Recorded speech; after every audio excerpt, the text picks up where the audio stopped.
لله رب العالمين والعاقبة للمتقين والصلاة والسلام على سيدنا ومولانا محمد أكرم الأولين والآخرين وعلى آله وأصحابه وأزواجه وذرياته أجمعين وعلينا معهم يا أرحم الراحمين. أما بعد، فإن أصدق الحديث كتاب الله، وخير الهدي هدي سيدنا ومولانا محمد صلى الله عليه وسلم، وشر الأمور محدثاتها، وكل محدثة بدعة، وكل بدعة ضلالة، وكل ضلالة في النار. وبالسند المتصل منا إلى الإمام الحافظ الحجة أمير المؤمنين في الحديث أبي عبد الله محمد بن إسماعيل بن إبراهيم بن المغيرة بن البردزبة الجعفي البخاري رحمه الله تعالى ونفعنا بعلومه آمين أنه قال: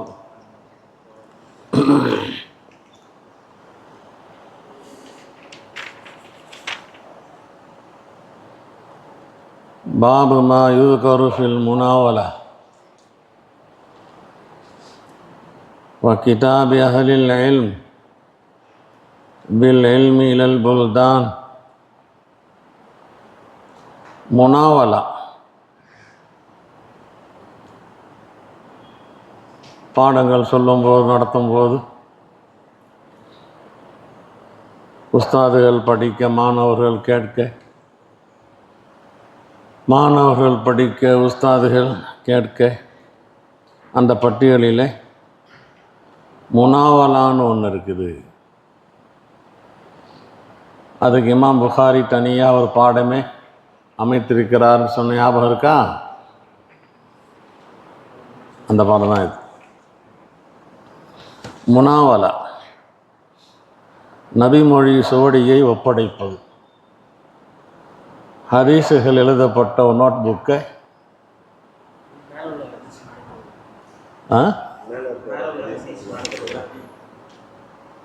என்ன ஹதீஸ்? சரி சரி, மேலே சொன்ன ஹதீஸ் தான். அது இன்னும் கொஞ்சம் வேறு நடையில் வருது. செய்திகள் ஒன்று பார்த்துக்கணும். به قال حدثنا موسى بن إسماعيل قال حدثنا سليمان بن المغيرة قال حدثنا ثابت عن أنس قال نهينا في القرآن.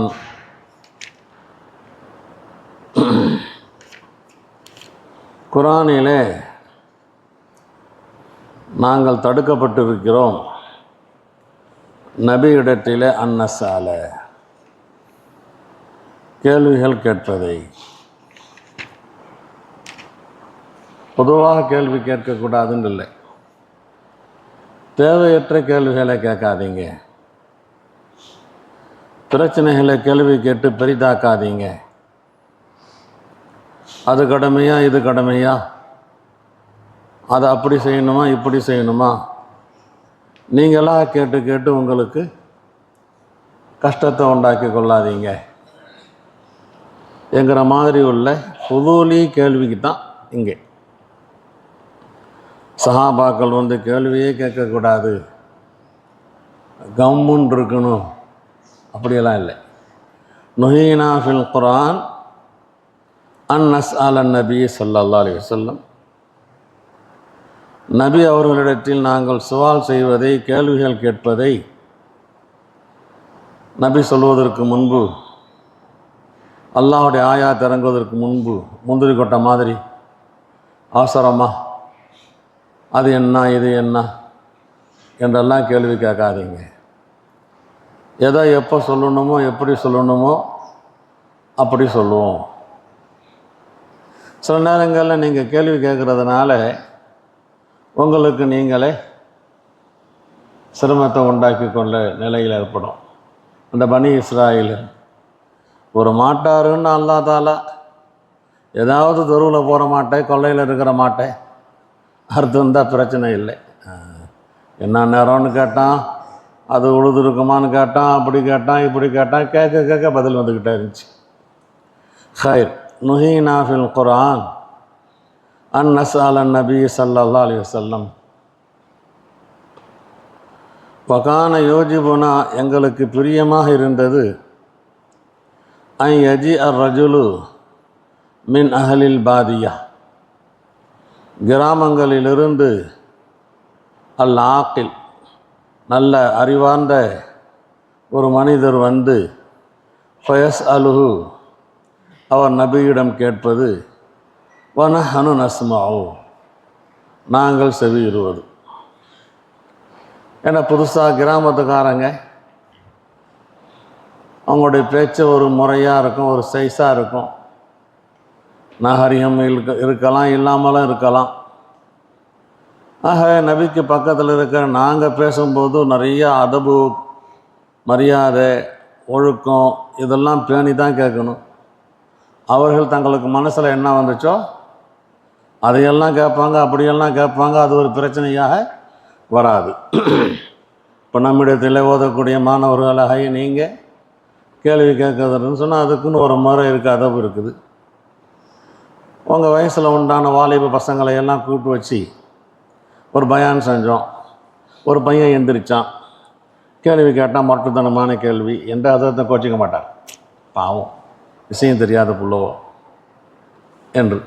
அதே மாதிரி சஹாபாக்களுக்கு கான யோஜிபுனா, எங்களுக்கு ஆச்சரியமாக இருந்தது. ஆச்சரியமாக இருந்ததுன்னு சொன்னால் பிரியமாக இருந்தது.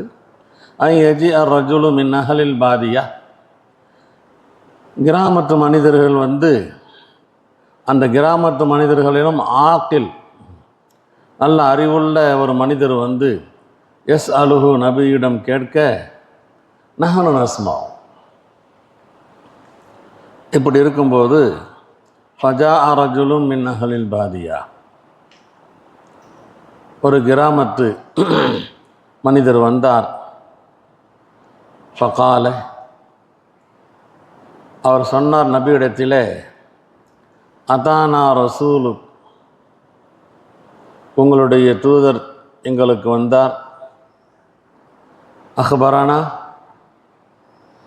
எங்களிடத்தில் செய்தி சொன்னார். இந்த வித்தியாசத்தை நல்லா எப்போதும் புரியணும். அஹ்பர்னா, அஹ்பரானா.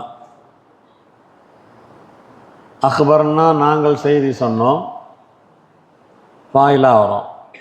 அஹ்பரானா எங்களுக்கு செய்தி சொன்னார். அன்னக தஸுமு, நீங்கள் சொல்லுகின்றீர்கள் என்று. இங்கே தஸுமுண்டா தக்கூலு. அன்னல்லாஹ் அஸ்ஸ வ ஜல்ல அர்ஸலக, கண்ணியமிக்க அல்லாஹ் உங்களை தூதராக அனுப்பியிருக்கிறான் என்று நீங்கள் சொல்லுவதாக எங்களுக்கு செய்தி சொன்னார். கால, நபி சொன்னார்கள், சதக, அவர் சொன்னது உண்மைதான். நான் அனுப்புன தூதர் சொன்னது உண்மைதான். இதெல்லாம் இமாம் புகாரி எதுக்கு ஆதாரமாக? மாணவர்கள் உஸ்தாதிடத்தில் சொல்ல, உஸ்தாத் அதை சரி காண. உடனே கிராத்து தில்மீத் அல ஷைக் ஃபகால, அவர் கேட்டார், அந்த கிராமத்து மனிதர், மன் ஹலக ஸமா, வானங்களை படைத்தது யார்? கால, நபி சொன்னார்கள், அல்லாஹ் அஸ்ஸ வ ஜல் என்று. கால் அல்லாஹ் அஸ்ஸ வ ஜல் என்று வாசிச்சுட்டு அல்லாஹ் சொன்னான்னு சொல்லிடாதீங்க. ஜாக்கிரதையா படிங்க. கால, நபி சொன்னார்கள், அல்லாஹ் அஸ்ஸ வ ஜல். கால, அவர் கேட்டார், மன் ஹலகல் அர்ல வல் ஜிபால, பூமியை, மலைகளை எல்லாம் படைத்தது யார் என்று. கால, நபி சொன்னார்கள், அல்லாஹ் அஸ்ஸ வ ஜல். கால ஃபமன் ஜஅல ஃபீஹல் மனாஃபிஅ, இதில் பயன் தரக்கூடிய பொருட்களை ஏற்படுத்தியது அல்லது படைத்தது ஆக்கியது யார் என்று கேட்டார். கால, நபி சொன்னார்கள், அல்லாஹ் அஸ்ஸ வஜல். எல்லாத்தையும் கேட்டு முடித்திட்டு, ஃபபில்லதி ஹலகஸ் ஸமாஅ வ ஹலகல் அர்ள வ நஸபல் ஜிபால வ ஜஅல ஃபீஹல் மனாஃபிஅ, வானங்களை படைத்த, பூமியை படைத்த, மலைகளை நட்டு வைத்திருக்கின்ற, அவைகளிலே பயன் தரும் பொருளை உண்டாக்கியிருக்கின்ற அந்த அல்லாஹுவின் மீது சத்தியமாக நான் கேட்குறேன், அல்லாஹு அர்ஸலக, அல்லாஹ் தான் உங்களை தூதராக அனுப்பினானா? அல்லாஹ் உங்களை தூதராக அனுப்பினானா?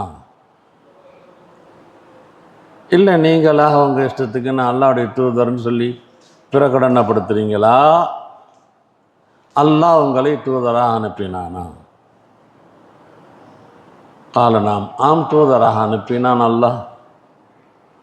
அடுத்து, ஜாம ரசூலுக், நீங்கள் அனுப்பிய தூதர் சொன்னார், அன்னா அலைனா, எங்கள் மீது கடமை என்று, ஹம்ச சலவாத்தின் 5 நேர தொழுகை,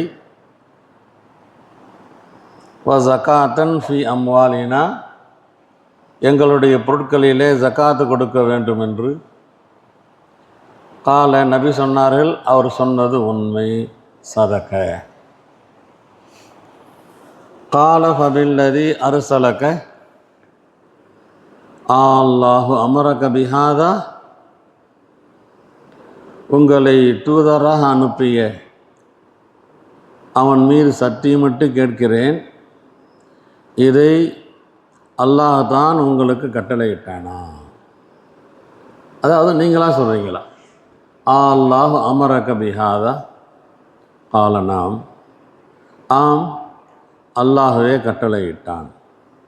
கால வஸாம ரசூலுக் அன்ன அலைனா சௌம ஷஹரின் ஃபீ சனத்தினா, உங்களுடைய தூதர் கூறுகிறார், எங்களுடைய ஒரு ஆண்டிலே 1 மாத காலம் நோன்பு நாங்கள் நோற்பது எங்கள் மீது கடமை என்று.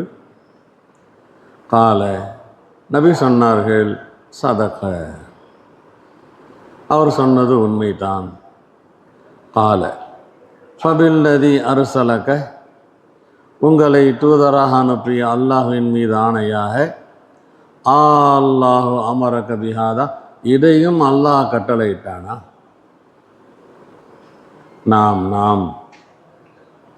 கால வஸாம ரசூலுக்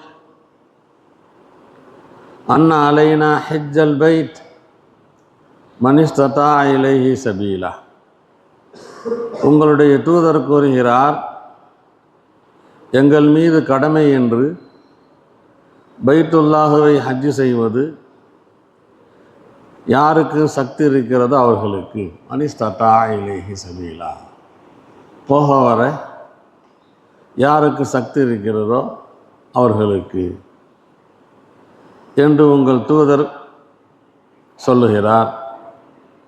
கால சதக. போன ஹதீஸில் இந்த ஹஜ்ஜு சம்பந்தமாக இல்லை கேள்வியே கேட்டோம். ஹஜ்ஜு சம்பந்தமாக அந்த பட்டியல் இல்லையே. அப்போவே சொன்னோம், இதே ராவி தான் அடுத்த ஹதீஸில் இமாம் புகாரியே தான் கிதாபில் சொல்லுவார், ஹஜ்ஜு இருக்குது, அந்த ஹதீஸில் ஹஜ்ஜு விட்டுருக்குறாங்க. 4-5 விஷயத்தை சொல்லும்போது ஒரு விஷயத்தை விடுறது என்பதெல்லாம் சாதாரணமான விஷயம். அந்த அடிப்படையில் இதே புகாரி முஸ்லீமில் இருக்குது, இதே புகாரியில் ஹஜ்ஜு சொல்லப்பட்டும் ஒரு ரிவாயத் இருக்குது, ஹஜ்ஜை சொல்லப்படாதையும் ஒரு ரிவாயத் இருக்கிறது. கால சதக். கால ஃபபில்லதி அர்ஸலக் அல்லாஹு அமரக பிஹாதா. கால நஅம். கால ஃபவல்லதி பஅஸக பில் ஹக், சத்தியத்தை கொண்டு உங்களை அனுப்பிய அல்லாஹுவின் மீது ஆணையாக, லா அஸீது அலைஹின்ன ஷைஆ, இதை விட எதையும் நான் அதிகமாக ஆக்க மாட்டேன். வலா அன்குசு, நான் குறைக்கவும் மாட்டேன். விளக்கம் சொல்லியிருக்கிறேன். இந்த லா அசீது அலைஹின்ன ஷையா வலா அன்குசுக்கு என்ன பொருள்லாம் சொல்லலான்னு சொல்லி ஞாபகம் இருக்கா? சரி. ஃபகால நபி ஸல்லல்லாஹு அலைஹி வஸல்லம் இன் சதக, இப்போ சொன்னாரே லா அசீது அலைஹின்ன ஷையா வலா அன்குசு என்று, லா யதுகுலன்னல் ஜன்னா, நிச்சயமாக சொர்க்கத்திற்கு போயிடுவார், நிச்சயமாக சொர்க்கத்திற்கு போயிடுவார். இதில் நிறைய அர்த்தம் இருக்கிறது. ஒரு அர்த்தம் இப்போ நீங்கள் சொன்னீங்களே அதை மட்டும் நான் கரெக்டாக செய்வேன், அதை விட கூடுதலாக நான் செய்வதற்கு எனக்கு சான்ஸ் இல்லை என்கிற மாதிரி ஒரு கருத்து இருக்கிறது. ஆக யார் ஃபரதான வணக்கங்களை இத்மாமாக இக்மாலாக முறையாக செஞ்சாங்களோ அவங்களுக்கு உபரியாக செய்வதற்கு உண்டான சான்ஸு வாய்ப்பு இல்லைன்னு சொன்னால் கூட அவங்க கூட என்ன செய்யலாம்? சொர்க்கலோகத்துக்கு போக முடியும். நீ ஃபர்லாம் செஞ்சுருக்கிறதான் ஏன் சுன்னத்து தொழுவில், பரவல் செஞ்சுருக்கிற ஏன் நஃபில் தொழுவில் என்கிற அந்த விசாரணையெல்லாம் இருக்காது. இந்த சுன்னத்து நஃபில்லாம் ஃபரதில் இருக்கக்கூடிய ஓட்டையை அடைப்பதற்காக. இங்கே இன் சதக்கன்னு சொன்னதுனால அவர் என்ன சொன்னாரோ அதை கரெக்டாக செஞ்சாருண்டா தான் எதுகுலன்னல் ஜன்னா. பல அர்த்தங்களில் இது ஒரு அர்த்தம்.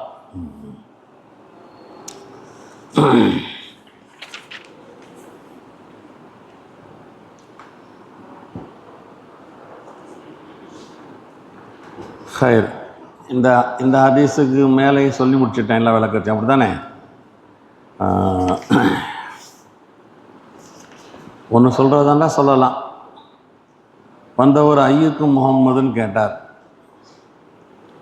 லா தஜாலு துவா ரசூலி பைனக்கும் கத்வாயி பாலிக்கும் பாலான்னு குரானில் இருக்குது. நபியுடைய பேரை சொல்லி நீங்கள் உங்களுக்கு மத்தியில் கூப்பிட்டுக்கிற மாதிரி பேரை சொல்லி நபியெல்லாம் கூப்பிடாதீங்க. ஆனால் வந்தவர் இங்கே யா முஹம்மது என்று சொல்லியிருக்கிறாரே, இது ஒரு அதபாக தெரிகிறது. ஒரு கேள்வி வரும். இது தாலீமுக்கு ஹிலாஃபாக இருக்கிறது. பதில் சொல்கிறாங்க சில பேர் இந்த இமாம் நவ முஸ்லிம் பாவம். நபியுடைய தூதர் போய் அந்த தூதர் அங்கே இஸ்லாத்தை எடுத்து சொல்லும்போது அந்த இஸ்லாத்தை ஏற்றுக்கொண்டு கொஞ்சம் ஓரமாக நல்லா தெரிஞ்சுக்கிட்டோம் டீக்கா என்பதற்கு தான் இங்கே வந்திருக்கிறாரு. ஆக புதிய முஸ்லீம்கள்கிட்ட அதெல்லாம் ஏற்படக்கூடியது சகஜமான விஷயம்தான். அவருக்கு இஸ்லாத்தை ஏற்றுக்கொண்டவருக்கு A to Z இஸ்லாம் தெரியணும், நபி இடத்தில் எப்படி நடந்து கொள்ளணும், எப்படி நடந்து கொள்ளக்கூடாது, நபியை எப்படி அழைக்கணும் என்றெல்லாம் அந்த மசாலாலாம் தெரிவதற்கு சான்ஸ் இல்லை. எனவே இதெல்லாம் அப்படியே அதை வில சொல்லக்கூடாது, நவ் முஸ்லீமாக இருக்கிறாருன்னு சொல்லி நிறைய பதில் இருக்குது. இது எனக்கு பிடிச்ச பதில். நவ் முஸ்லீம் இடத்துல புதுசாக வரவங்கள்ட்ட அதை போல் என்ன செய்ய முடியாது, எதிர்பார்க்க முடியாது. பாபு மா யுதுகரு ஃபில் முனாவலத்தி வ கிதாப் அஹ்லில் இல்மி பில் இல்ம் இலல் புல்தான். முனாவலத் என்றால் என்ன? நபியுடைய ஹதீஸுகளை ஒரு நோட் புக்கில் எழுதி அந்த நோட் புக்கை மாணவர்கிட்ட கொடுத்து இதை நீங்கள் மற்றவங்கள்ட்ட ரிவாயத் செய்யலான்னு அனுமதி கொடுத்தா ஒரு ஹதீஸனா சொல்லலாம். இந்த ஹதீஸை இந்த வார்த்தை சொல்லலை, எந்த வார்த்தை சொல்லலை, அடுத்த ஆள்கிட்ட எடுத்து சொல்வதற்கு அனுமதிக்கிறேன். அப்போ நீங்கள் படிச்சுக்கலாமே தவிர ஹதீஸனா போட்டு இந்த நோட் புக்கில் இருக்கிறத பார்த்தெல்லாம் என்ன செய்ய முடியாது, காப்பி அடிக்கக்கூடாது. இதுதான் முனாவலத், நபி மொழி சுவடியை ஒப்படைப்பது. அடுத்து கிதாபி அஹ்லில் இல்ம், அறிஞர் பெருமக்கள், பில் இல்மி, மார்க்க விஷயங்களை, இலல் புல்தான், நாடு நகரங்களுக்கு எழுதி அனுப்புவது முனாவலா. எழுதி அனுப்புவது. இப்போ கால அனசும் நசஹ உஸ்மான் அல் மசாஹிஃப். அனஸ் ரலியல்லாஹு அன்ஹு சொல்கிறாங்க, உஸ்மான் அவர்கள் தங்களுடைய ஆட்சி காலத்தில் குர்ஆனை பிரதி எடுத்து, நசக பிரதி எடுத்து நகல் செஞ்சு ஒரு மூலத்தை வச்சு 5 காப்பி எடுத்து பாசபிஹா அனுப்பி வைத்தார்கள். இலல் ஆஃபாக், நாடு நகரங்களுக்கு, நாலாபுரத்திற்கும். ஆகவே குர்ஆனை காப்பி எடுத்து ஜப்பானுக்கு 1, அமெரிக்காவுக்கு 1, ஷாமுக்கு 1 என்று அனுப்பி வச்சிருக்கிறாங்க. வரா அப்துல்லாஹ் இப்னு உமர், யஹ்யா இப்னு சயீத், மாலிக், இந்த பெரிய மனிதர்கள் எல்லாம் ذَلِكَ ஜாயிஸன், இது ஜாயிஸ் என்ற கருத்தில் இருக்கிறாங்க. பாடங்கள்லாம் நடத்தாமல் நோட் புக்கில் எழுதி அல்லது கிதாபை வாங்கி கிதாபை கொடுத்து இதை நீங்கள் ரிவாயத் செய்யுங்க என்று சொல்வது தப்பு இல்லை. இதை ஜனங்கள்கிட்ட பரப்புங்க என்று சொல்வது தப்பு இல்லை. وَاحْتَجَّ بَعْضُ أَهْلِ الْحِجَازِ, ஹிஜாஸ் மக்களில் சிலர் ஆதாரம் எடுத்திருக்கிறார்கள். முனாவலா கூடும் என்பதிலே, முனாவலாண்டா ஹதீஸ் எழுதி நோட் புக்கை ஒப்படைப்பது, அதானே கூடும் என்பதிலே, பி ஹதீஸின் நபி ஸல்லல்லாஹு அலைஹி வஸல்லம், நபியுடைய இந்த ஹதீஸை, ஹைசு கதப, நபி எழுதினார்கள் ஒரு கடிதம், லி அமீரி சரியா, ஒரு படைக்குழுவினர்களுக்கு. நபி போகாமல் ஒரு தளபதியை ஏற்படுத்தி படையை அனுப்பி வச்சுருந்தாங்க. அந்த அமீரிடத்தில் ஒரு கடிதம் எழுதி கொடுத்தாங்க, கிதாபன், ஒரு கடிதத்தை எழுதி கொடுத்தாங்க. பகால, அந்த கடிதத்தை கொடுத்துட்டு சொன்னாங்க, லா தக்ராஹு, இப்போ நீ இதை படிக்கக்கூடாது. லா தக்ராஹு, இப்போ இதை அத்தா தபுலுக மகான கதா வ கதா, இந்த ஊருக்கு போனால் கடிதத்தை திறந்து பாருன்ட்டாங்க. இங்கே படிக்காத, இந்த ஊருக்கு. ஃபலம்மா பலக தாலிகல் மக்கான், நபி சொன்ன மாதிரி அந்த மக்கானை அவர் அடைந்த போது, கராஹு அலன்னாஸ், மக்களை எல்லாம் ஒன்று கூட்டி மக்களுக்கு முன்னால் அதை ஓதி காண்பித்தார், படித்து காண்பித்தார்.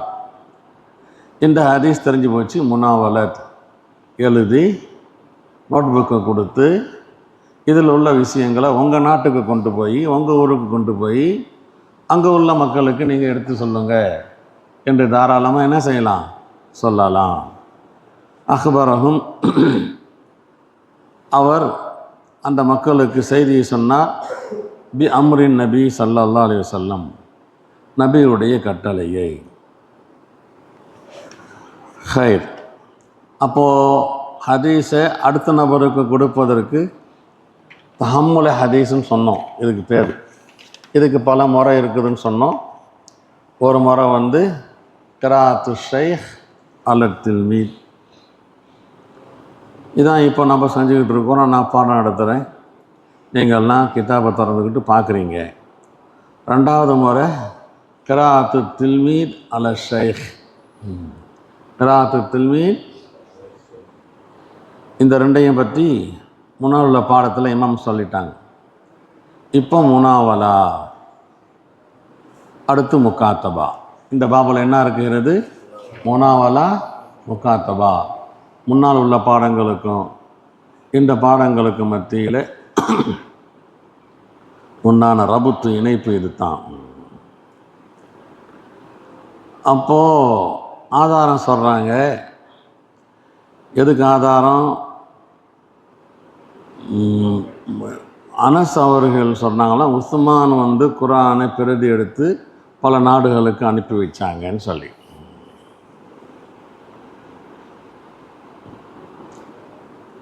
இது கொஞ்சம் விவரமாக பார்க்கணுன்னு சொன்னால், ஹுதைஃபத்து புனு யமான்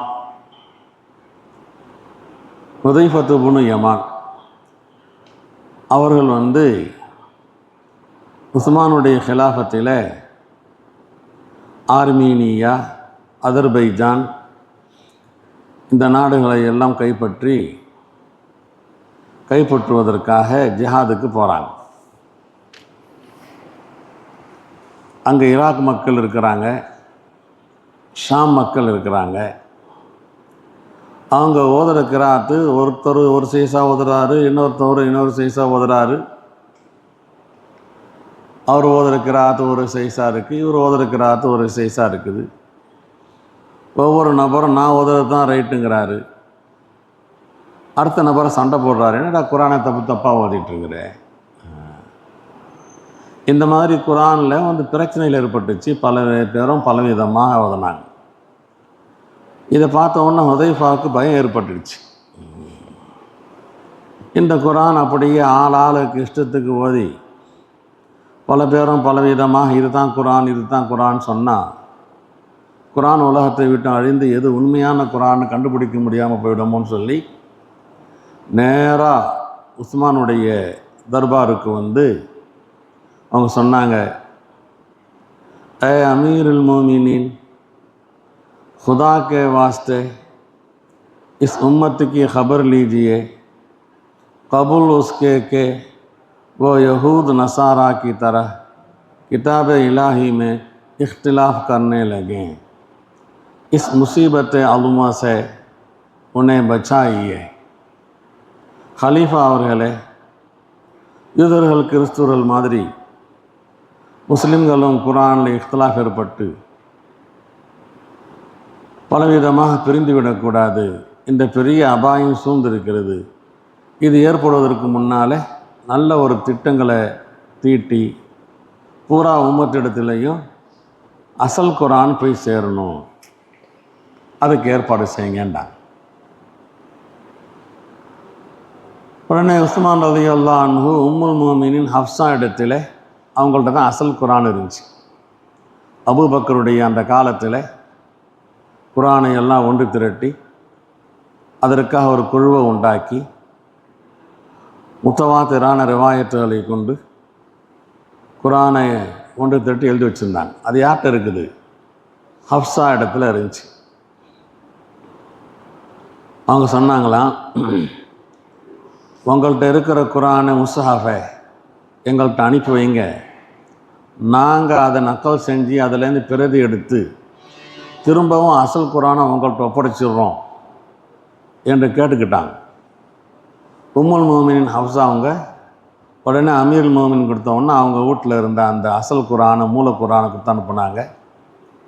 உடனே உஸ்மான், ஸைத் இப்னு சாபித், அப்துல்லாஹ் இப்னு ஸுபைர், சயீத் இப்னுல் ஆஸ், அப்துர் ரஹ்மான் இப்னுல் ஹாரிஸ் இப்னு ஹிஷாம். சொல்லு பார்ப்போம். ஸைத் இப்னுல் சாபித், அப்துல்லாஹ் இப்னு ஸுபைர், சயீத் இப்னுல் ஆஸ், அப்துர் ரஹ்மான் இப்னுல் ஹாரிஸ். இவங்களை ஒன்று கூட்டி கட்டளை போட்டாங்களாம், இதை பார்த்து நீங்கள் 4 பேர் கொண்ட இந்த குழு அப்படியே பிரதி எடுங்க, நக்கல் எடுங்கன்னு சொல்லி. நீங்கள் ஒரு நக்கல், நீங்கள் ஒரு நக்கல், நீங்கள் ஒரு நக்கல்னு சொல்லி இவர்கள் எல்லாம் ஒன்றா சேர்ந்து உம்முல் முஃமினீன் ஹஃப்ஸாவுடைய அந்த குரானை பார்த்து அப்படியே நக்கல் எடுத்து இப்போ ஒன்றா இருந்தது 5 ஆயிடுச்சு. அசல் எங்கே அனுப்பிட்டாங்க? உம்முல் முஃமினீன் அனுப்பிட்டாங்க. இப்போ இந்த 4 பிரதியை தான் கூஃபா, பஸ்ரா, ஷாம், மக்காவுக்கு அனுப்பிட்டாங்க. இதுதான் மூல குரான். இதுதான் இமாம் புகாரி ஷார்ட்டாக சொல்லிட்டாரு, நசஹ உஸ்மான் அல் மசாஹிஃப பாசபிஹா இல் ஆஃபாக். இது எதுக்குது? இது கிதாபத் முக்காத்தபத்தில் வந்துச்சு, எழுதி அனுப்பியிருக்கிறாங்க.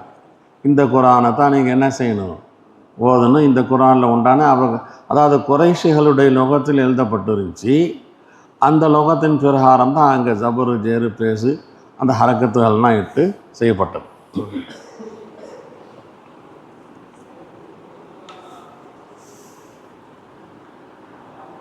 அடுத்து இமாம் புகாரி தனக்கு ஆதாரமாக அப்துல்லாஹ் இப்னு போன்றவங்களுடைய ஆதாரத்தை சொல்கிறாங்க. ஹைர் அர்ஜ் முனிசி முனாவலா முகாத்தபா எல்லாம் ஆதாரபூர்வமான விஷயங்கள் தான்.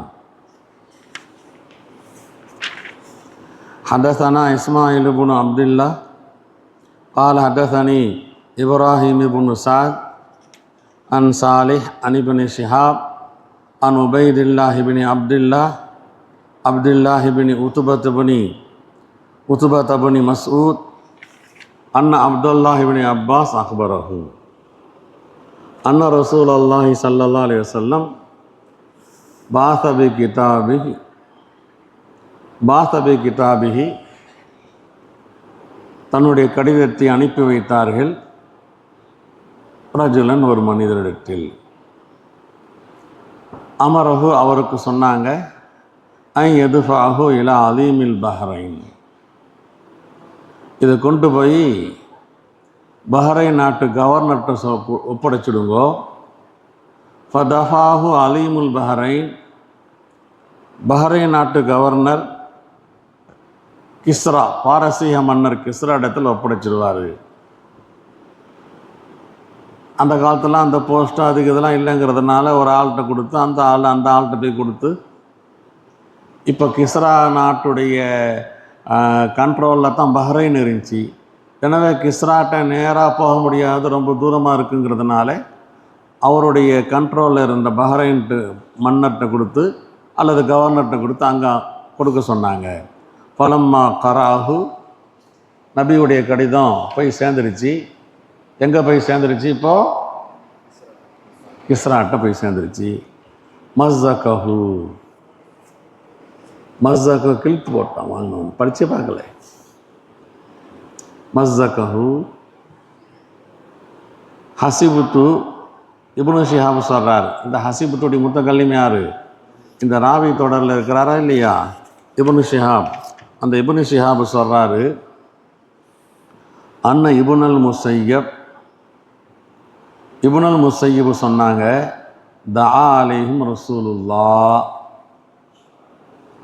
நபி அவர்களுக்கு எதிராக பதுதுவா செஞ்சாங்க. கடிதங்கள் கிழித்து போட்டு விட்டார்கள் என்ற செய்தி நபிக்கு வந்தவுடனே நபி அவர்கள் பதுதுவா செஞ்சாங்க. ஐயு மஸ்ஸகு குல்ல முமஸ்ஸக், அவர்கள் பீஸாக சுக்கு நூறாக கிழிக்கப்பட வேண்டும்.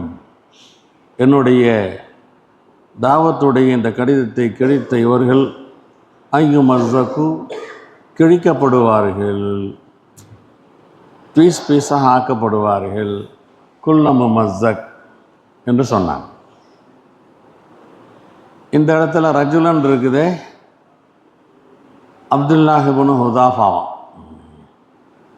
இவங்க கதீமுல் இஸ்லாம் முஹாஜிரின் அவ்வலின் அவங்க மூலமாக தான் கொடுத்து அனுப்புகிறாங்க. அவங்களுடைய வஃபாத் உஸ்மான் ரலியல்லாஹு அன்ஹுடைய ஹிலாஃபத்துடைய காலத்தில் தான் நடந்திருக்கு. கிஸ்ரா என்பது பாரசீக நாட்டிற்கு எவன் மன்னனாக வந்தாலும் அவனுக்கு லக்குபு கிஸ்ரா, ஒரு நபர்னுடைய பேர் இல்லை. யாரெல்லாம் மன்னராக வந்தாங்களோ அவங்கெல்லாம் கிஸ்ரா என்கிற அந்த புனை பெயர் அல்லது பட்ட பெயரோடு இருப்பாங்க. நபியுடைய அந்த கடிதத்தை கீழ்ச்ச கிஸ்ரா யார்? நௌஷிர்வானுடைய பேரன் ஹஸ்ரு பர்வேஸ். நௌஷிர்வானுடைய பேரன் ஹஸ்ரு பர்வேஸ் தான் அந்த கடிதத்தை கிழிச்ச ஆள். ஆகவே அந்த கிஸ்ரா என்பது இங்கே யார் நோக்கம்? ஹஸ்ரு பர்வேஸ்.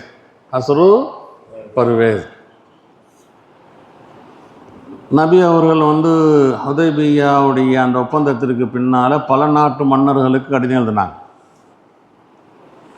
அதில் ஒரு ஆள் தான் கிஸ்ரா. அப்துல்லாஹ் இப்னு ஹுதாஃபாவின் மூலமாக கொடுத்து அனுப்புனாங்க. நேரடியாக இல்லை, பஹ்ரைனுடைய கவர்னரின் மூலமாக.